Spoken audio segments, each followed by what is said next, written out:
वनुसल्ली अला रसूलिहिल करीम अम्मा बाद फ़ाऊज़ु बिल्लाहि मिनश्शैतानिर्रजीम बिस्मिल्लाहिर्रहमानिर्रहीम।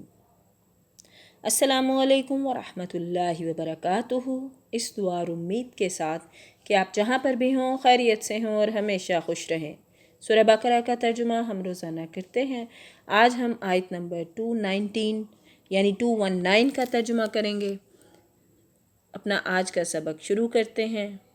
आऊज़ु बिल्लाहि मिनश्शैतानिर्रजीम।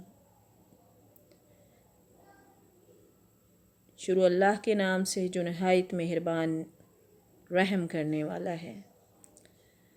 बिस्मिल्लाहिर्रहमानिर्रहीम।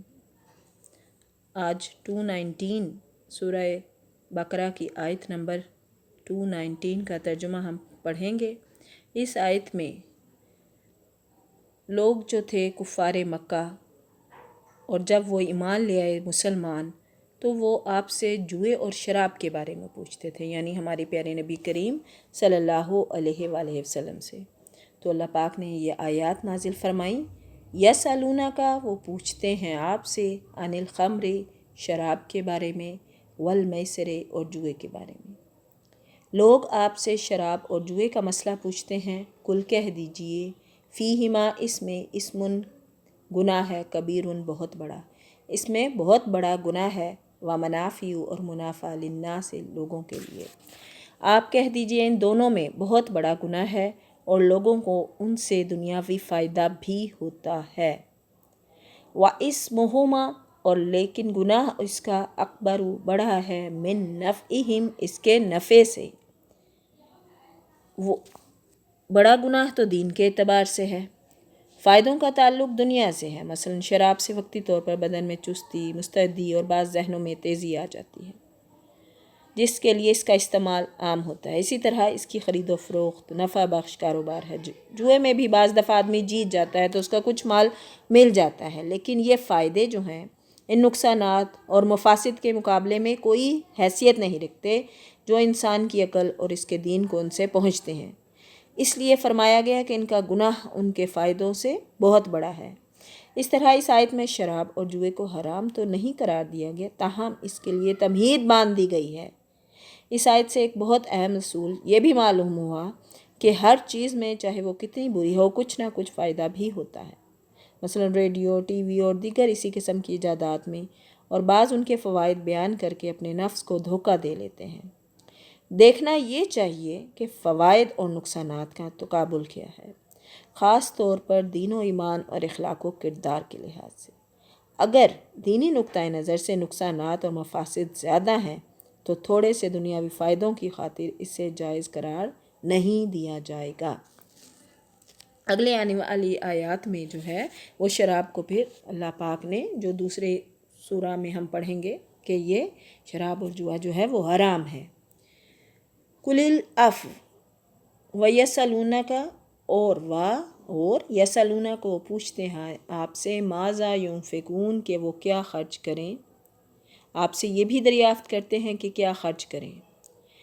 कुलिल अफ़, तो कह दीजिए कि ज़रूरत से ज़ायद।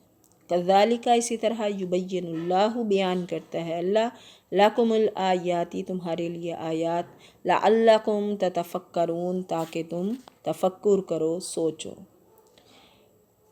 तो आप कह दीजिए कि ज़रूरत से ज़ायद चीज़। अल्लाह इसी तरह अपने अहकामात साफ साफ तुम्हारे लिए बयान फरमा रहे हैं ताकि तुम सोच समझ सको। इस आयत में मानी के एतबार से ये अखलाकी हदायत है, या फिर ये हुक्म इब्तदा इस्लाम में दिया गया, जिस पर फ़र्ज़ियत ज़कात के बाद अमल ज़रूरी नहीं रहा, ताहम अफजल ज़रूर है, या इसके मायनी फ़तहुल क़दीर में है, जो आसान और सहूलत से हो और दिल पर शाक यानी गिरा न गुज़रे।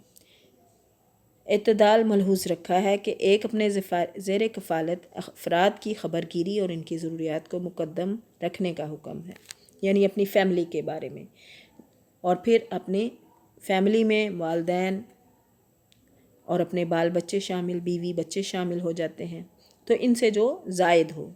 दूसरे इस तरह ख़र्च करने से भी मना किया है कि कल को तुम्हें या तुम्हारे अहले ख़ानदान को दूसरों के आगे दस्ते सवाल जो है वो दराज ना करना पड़े। یعنی پہلے اپنی فیملی کی ضروریات ہو گئیں اور پھر اس کے بعد جو تمہارے پاس ایکسٹرا ہو، زائد ہو، وہ اپنے رشتہ داروں، بہن بھائیوں پر آپ خرچ کر سکتے ہیں۔ پھر دنیا میں، والآخرہ اور آخرت میں، امور دینی اور دنیاوی کو، وَيَسْأَلُونَكَ اور وہ پوچھتے ہیں آپ سے، عن الیتامیٰ یتیموں کے بارے میں، کل کا کہہ دیجئے، اصلاح لہم خیر، ان کی خیر خواہی بہتر ہے، وَإِن تُخَالِطُوهُمْ اور اگر تم ملا لو، فَإِخْوَانُكُمْ اگر تم ان کا مال اپنے مال میں ملا بھی لو تو وہ تمہارے بھائی ہیں، واللہ اور اللہ جانتا ہے، یعلم جانتا ہے، یعلم المفسد مفسد کو، من المصلح مصلح سے، بدنیت اور نیک نیت ہر ایک کو اللہ پاک خوب جانتے ہیں۔ ولو اور اگرچہ کہ شاء اللہ چاہتا، لا لعنتکم اور اگر اللہ چاہتا تو تمہیں مشقت میں ڈال دیتا۔ ان اللہ بے شک اللہ عزیز زبردست، حکیم حکمت والا ہے، یقین اللہ غلبے والا اور حکمت والا ہے۔ اب دوسری بات جو اس آیت میں بیان کی گئی، آیت نمبر ہے جی اب 120، جس میں اللہ پاک فرما رہے ہیں کہ جب یتیموں کا مال ظلماً کھانے والوں کے لیے وعید نازل ہوئی تو صحابہ کرام جو تھے وہ ڈر گئے اور یتیموں کی ہر چیز الگ کر دی، حتیٰ کہ کھانے پینے کی کوئی چیز بچ جاتی تو اسے بھی استعمال نہیں کرتے اور وہ خراب ہو جاتی، اس ڈر سے کہ کہیں ہم بھی اس وعید سے کے مستحق نہ قرار پا جائیں۔ اس پر یہ آیت نازل ہوئی تھی، یعنی کہ اگر تم ان کا مال اپنے مال میں ملا لو تو اللہ نیت اور بدنیتوں کو جانتا ہے۔ پھر دوسری بات جو آ گئی، یعنی تمہیں بغرض اصلاح اور بہتری بھی ان کا مال اپنے مال میں ملانے کی اللہ اجازت نہ دیتا، اور اگر اللہ چاہتا تو تمہیں مشقت میں ڈال دیتا، یقیناً اللہ غلبے والا اور حکمت والا ہے، بے شک وہی انہ علی کل شیء قدیر ہے۔ پڑھنے میں غلطی کوتاہی کمی بیشی رہ گئی ہو تو اللہ معاف فرمائیں، خود بھی قرآن پاک کی روزانہ تلاوت کریں، اپنی فیملی، اپنے بچوں، اپنے رشتہ داروں، دوستوں کو بھی کہیں قرآن کو زندگی کا حصہ بنائیں۔ اللہ پاک مجھے اور آپ کو قرآن پاک کے احکامات پر عمل کرنے والا بنائے، اپنے پیارے نبی کی سنتوں پر عمل کرنے والا بنائے۔ دعاؤں میں یاد رکھیے گا، جہاں بھی رہیں خوش رہیں، وآخر دعوانا الحمدللہ رب العالمین، فی امان اللہ۔